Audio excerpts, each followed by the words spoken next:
नमस्कार, करेन्ट न्यूजमा स्वागत छ। म केशव शर्मा।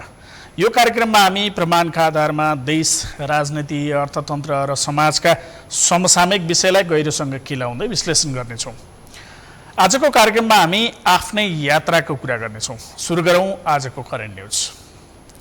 नेपालको पहिलो न्यूज च्यानल सगरमाथा टेलिभिजन 19औं वर्ष पार गरेर 20औं वर्षमा प्रवेश गरेको छ।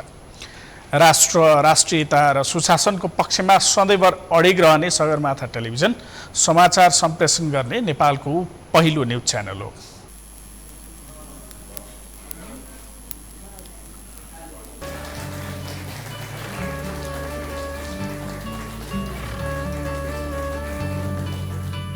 कुरा एउटा टेलिभिजन च्यानलको मात्र होइन, यो एक यात्राको हो। सगरमाथा टेलिभिजन 19औं वर्ष पार गरेर 20औं वर्षमा प्रवेश गरेको छ। नेपाली टेलिभिजन च्यानलको सङ्ख्या धेरै छ अहिले, तर एक समय यस्तो थियो नेपालमा न्युज च्यानल थिएन। त्यही खाली ठाउँ भर्न 2064 सालमा सुरु भएको थियो सगरमाथा टेलिभिजन। सगरमाथा टेलिभिजन सत्ताको होइन, सत्यको पक्षमा उभियो सधैँ। 19औं वर्षको यात्रा सजिलो थिएन। राजतन्त्रको अन्त्य, गणतन्त्रको स्थापना, संविधान निर्माणको रस्साकस्सी, आन्दोलन, अस्थिरता, हरेक मोडमा सगरमाथा टेलिभिजन केवल दर्शक बनेन, आवाज बन्यो। सगरमाथा टेलिभिजनको यात्रा एकल यात्रा थिएन, यो सयौं सपनाहरूको सङ्गम हो। 19औं वर्ष पार गर्दै 20औं वर्षमा प्रवेश गर्दा हामीले पछाडि फर्केर हेर्दा एउटा कुरा स्पष्ट देखिन्छ। यो यात्रा सम्भव भयो किनकि हामीसँग साथ थियो, विश्वास थियो र निरन्तर साथ दिने हजारौं हातहरू थिए। क्यामेराको अगाडि देखिने अनुहारहरू मात्र होइन, क्यामेराको पछाडि नदेखिने सङ्घर्ष, पसिना र समर्पणको कथा पनि यही यात्रामा गाँसिएको छ। हरेक कार्यक्रम, हरेक समाचार, हरेक प्रसारणमा कसैको मेहनत, कसैको भरोसा र कसैको सपना जोडिएको छ। 20 वर्षको यो यात्रामा हामीले सफलता मात्र होइन, चुनौतीहरू पनि सामना गऱ्यौँ। कहिले स्रोतको अभाव, कहिले परिस्थितिको दबाव, तर हरेक पटक हामीलाई अगाडि बढाइरहेको शक्ति दर्शकको माया र सहकर्मीको साथ नै थियो। आज सगरमाथा टेलिभिजन 20औं वर्षमा प्रवेश गरेको छ। यो केवल एउटा उपलब्धि मात्र होइन, यो सामूहिक सङ्घर्ष र सहकार्य र विश्वासको उत्सव हो।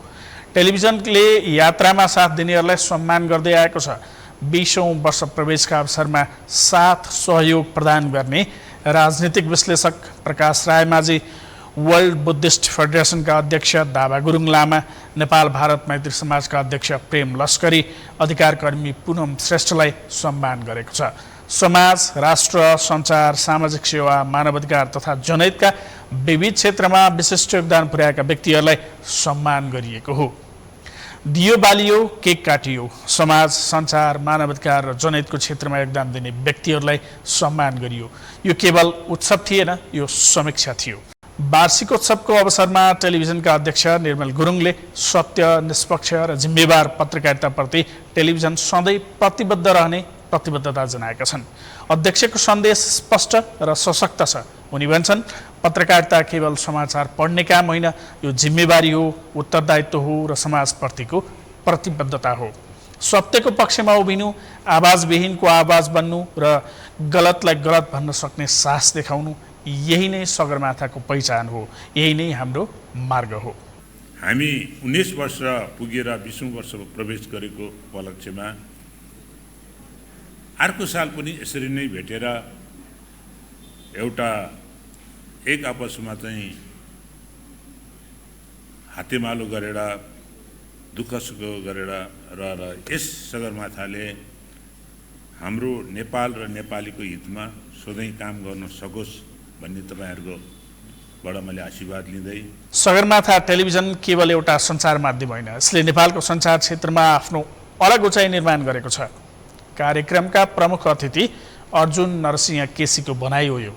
प्रतिनिधि सभा सदस्य रहेका राजनीतिज्ञ केसीले वर्षौंदेखि निरन्तरता, विश्वसनीयता र पेशागत प्रतिबद्धताका कारण सगरमाथाले दर्शकमाझ बलियो भरोसा कमाएको बताए। यो केवल समाचार दिने प्लेटफर्म होइन, समाजलाई दिशा दिने माध्यमका रूपमा स्थापित भएको उनको भनाइ छ। मिडियाको भूमिका केवल सूचना प्रवाहमा सीमित हुँदैन, यसले समाजमा चेतना जगाउने, प्रश्न उठाउने र सही मार्ग देखाउने काम पनि गर्छ। यही भूमिकालाई आत्मसात गर्दै सगरमाथा टेलिभिजनले आफ्नो अलग पहिचान बनाएको छ, जहाँ विश्वसनीयता र पेशागत मूल्यहरू एकसाथ उभिएका छन्, उनले थपे। सगरमाथा टेलिभिजन आज 19औं वर्ष समाप्त गरेर 20औं वर्षमा प्रवेश गरेको छ। यो 19 वर्ष समाप्त गरेर 20औं वर्ष प्रवेश गरेकोलाई समयको हिसाब मात्र होइन, यसले यो वर्षहरूभित्र जसरी देशमा लोकतान्त्रिक पद्धतिको निम्ति, सामाजिक संस्कार विकासको निम्ति र समग्र रूपबाट प्रेस स्वतन्त्रता र राज्य पद्धतिमा देखिएका विकृतिहरू विरुद्ध जुन किसिमको आवाज उठाउँदै आएको छ, त्यो सबभन्दा महत्त्वपूर्ण कुरा हो। एउटा भनाइ छ, वास्तवमा free press is not just important for democracy, free press itself is a democracy. जहाँ स्वतन्त्र पत्रकारिता र सशक्त जीवन्त पत्रकार साथीहरू रहन्छन्, त्यहाँ वास्तवमा जनताको भावनाको सम्प्रेषण सरकारी स्तरसम्म पुर्याउने र सरकारी तहको राष्ट्रिय हितका निम्ति गरिएका निर्णयहरू जनस्तरसम्म पुर्याउने जो इन्ट्रेस्ट आर्टिकुलेसन भन्छन् नि, एकअर्काको बिचमा सञ्चारको प्रभावकारी माध्यमको रूपमा पत्रकार रहन्छ र त्यो कसीमा यो सगरमाथा टेलिभिजनले निरन्तर रूपबाट आफूलाई चाहिँ नि सहयोगी, सफल र जनपक्षीय रूपमा यसले प्रमाणित गरेको छ। 19 वर्ष एउटा लामो यात्रा पार गर्दै गर्दा सगरमाथाको भूमिका थप बढेको छ।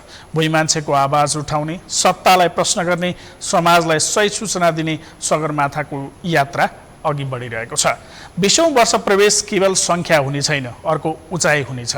पत्रकारिता पेशा होइन, जिम्मेवारी हो। सगरमाथा टेलिभिजनको यात्रा यही जिम्मेवारी बोकेको कथा हो, आज र भोलि पनि।